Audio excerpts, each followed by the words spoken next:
যে ব্যক্তির কথা আমার রাসূল মনে করলে রাসূল কেঁদে ফেলতেন। কে? খুবাইব ইবনে আদি রাদিয়াল্লাহু তাআলা আনহু।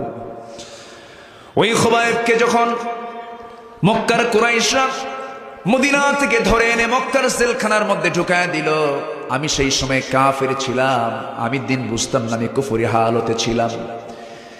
সেই মক্কার কাফেররা ধরে এনে রিমান্ডে নিল, অত্যাচার করলো, ইসলাম থেকে তাকে মুক্ত করতে পারলো না, ইসলাম থেকে মাইনাস করতে পারলো না।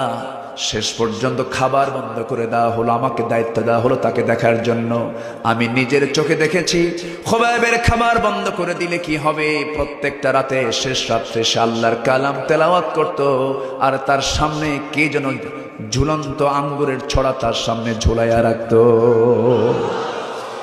এই পৃথিবীতে একজন নারী ঘরের মধ্যে বসে বসে, দুনিয়াতে বসে বসে জান্নাতের খাবার খেয়েছেন।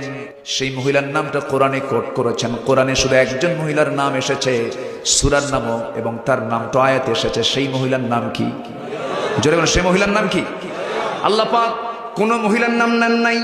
ইমরাতে ফিরআউন, ইমরাতে লূত, এরপরে এইরকম করে ইমরাতে নূহ, কোন নারীর নাম সরাসরি নেন নাই। কিন্তু এই নারীর নামটা নেওয়া লাগতো না, কিন্তু নিয়েছেন ঈসার জন্য। কার জন্য? ঈসা আলাইহিস সালামের জন্য নেওয়া হয়েছে, কারণ তার বাবার কোনো পরিচয় ছিল না, এই জন্য নেওয়া হয়েছে। এই মারিয়াম আলাইহিস সালামকে দুনিয়াতে বসে আল্লাহ রাব্বুল আলামিন জান্নাতের খাবার খাইয়ে দিয়েছেন। আমার বন্ধুগণ, এই খুবাইবকে যখন জেলখানার মধ্যে আটকে রাখা হলো, আল্লাহ পাক জান্নাতের খাবার তার সামনে হাজির করে দিয়েছেন। এরপরে খুবাইবের খাবার বন্ধ হলেও সে সুস্থ হয়ে উঠছে, সুন্দর চেহারা, তার চেহারায় নূর চমকাচ্ছে। সবার সামনে প্রকাশ পেয়ে গেল খুবাইবের রব খুবাইবকে খাবার দিয়ে দেয়। শেষ পর্যন্ত কুরাইশরা সিদ্ধান্ত নিল তাকে শোলে চড়ায় দুনিয়া থেকে বিদায় করে দিতে হবে।